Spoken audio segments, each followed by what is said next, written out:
Bonjour, cette vidéo présente les éléments d'intégration géométrique, donc volumique, surfacique et linéique, que l'on utilisera en coordonnées sphériques. Tout d'abord, pour positionner un point M dans l'espace avec les coordonnées sphériques, donc nous avons vu avec les coordonnées cartésiennes que nous avons besoin de 3 distances. En coordonnées sphériques, nous utiliserons un vecteur ER, donc un vecteur unitaire défini par la direction OM,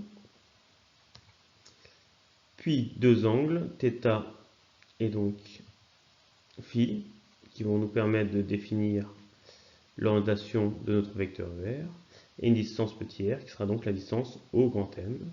Nous pouvons ainsi définir une base ER, Eθ, Eφ, qui sera une base orthonormée directe, et le vecteur OM s'exprimera simplement avec une norme petit r et dirigé par le vecteur ER, donc orienté par les deux angles θ et φ. Nous aurons donc besoin, pour positionner un point M dans l'espace, de 3 coordonnées, donc une coordonnée de distance R et 2 coordonnées angulaires. Si nous voulons repasser de coordonnées sphériques en coordonnées cylindriques, il suffit donc de projeter le vecteur ER dans la base x0, y0, et nous obtenons donc les coordonnées x, y et z en fonction de R, θ et φ. Nous utilisons ce type de coordonnées lorsque nous serons en présence de géométrie donc particulière, donc de type sphérique. Donc on utilisera un repère généralement centré sur le centre de notre sphère pour positionner le point M, donc qui sera positionné en fonction des 3 coordonnées vues précédemment. Nous pouvons utiliser ce type de paramétrage en présence d'une surface, c'est-à-dire avec deux variables. Donc si on considère l'angle phi comme constant, donc si on reprend notre paramétrage donc, en coordonnées sphériques, si phi est constant, le point M va pouvoir parcourir une surface conique, et donc on positionnera ce point M en fonction de R et θ. Si l'on prend θ constant, le point M va parcourir une surface plane, donc définie par les vecteurs ER et Z0. Et donc, pour positionner le point M sur ce plan-là, il suffira d'utiliser les coordonnées R et Φ. Et enfin, si l'on prend R comme constant, notre point M parcourra une sphère de rayon grand R, et il suffira d'utiliser les deux angles θ et Φ pour positionner le point M. C'est typiquement ce que l'on utilise pour positionner un point sur la surface de la Terre avec les coordonnées qui sont donc des angles en latitude et en longitude. Donc avec θ qui nous donne la longitude et Φ qui nous donnera la latitude.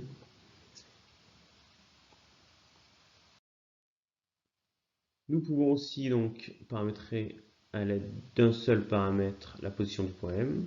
Dans ce cas-là, si θ et Φ sont constantes, le point M parcourra donc une ligne rectiligne et on utilisera une distance petit r pour positionner le point M.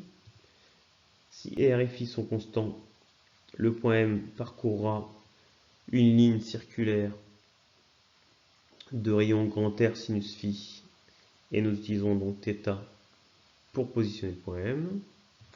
Et ensuite, si R et θ sont constants, donc le point M parcourra une ligne circulaire dans le plan Z 0ER et nous utiliserons donc l'angle Φ pour positionner le point M. Pour ce qui est des éléments d'intégration, donc si l'on se place dans l'espace, donc si on fait un zoom sur notre petit élément d'intégration autour du point M,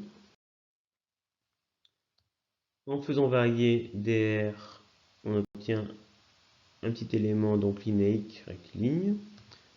En faisant varier dθ, si l'on regarde sur une vue de dessus, donc x0, y0, en faisant varier θ, la distance dans le plan donc m, x0, y0, entre notre axe Z et le point M est égal à R sinus phi. En faisant varier θ, nous obtenons un petit arc de cercle qui est égal à R sinus phi dθ.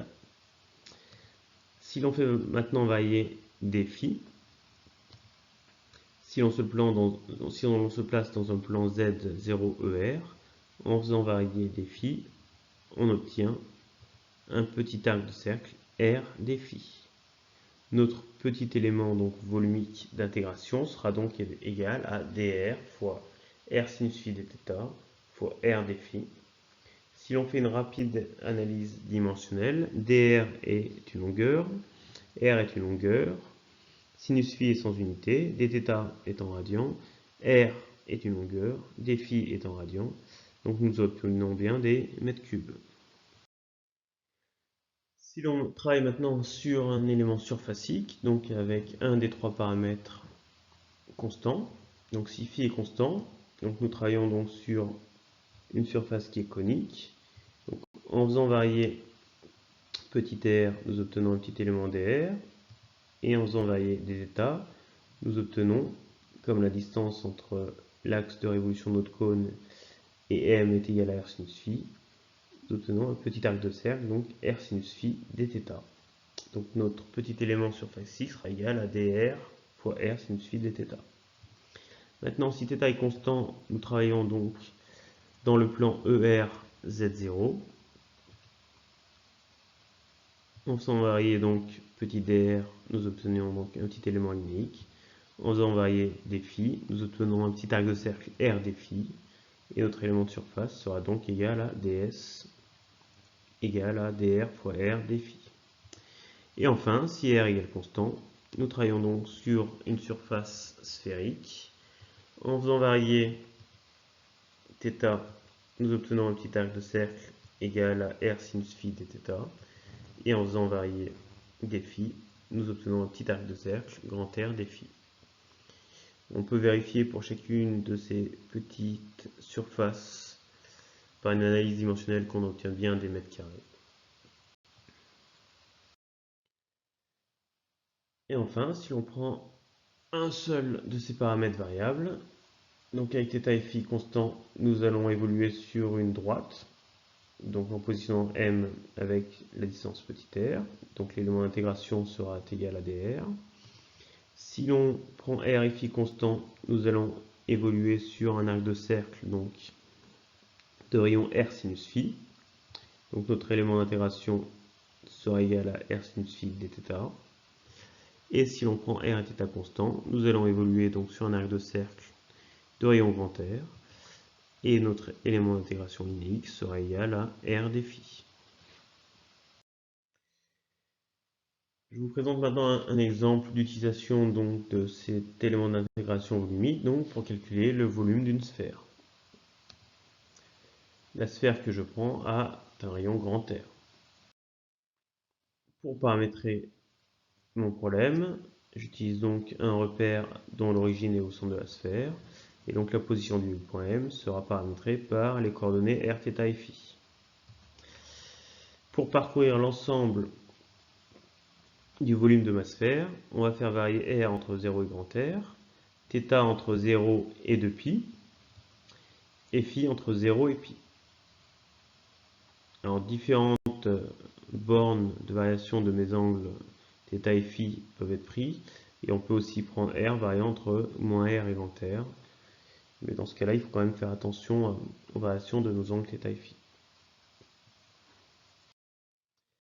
Pour calculer le volume, il suffit de faire la somme de mes petits éléments donc volumiques sur l'ensemble du domaine.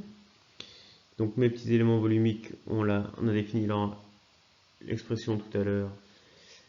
Les dV sont donc égaux à R carré sinus phi dr dθ dφ.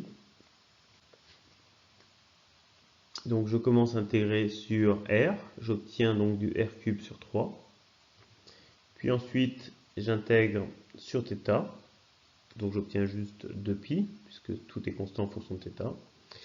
Et ensuite on intègre sur phi, donc sinus phi, sa primitive est égale à moins cos phi, compris entre 0 et π. On obtient donc moins 1, ça fait 1, moins moins 1, donc 2. Et nous obtenons donc bien le volume d'une sphère qui est égal à 4 tiers de pi r cube. Voilà pour cette vidéo sur les coordonnées sphériques et les éléments d'intégration géométrique associés.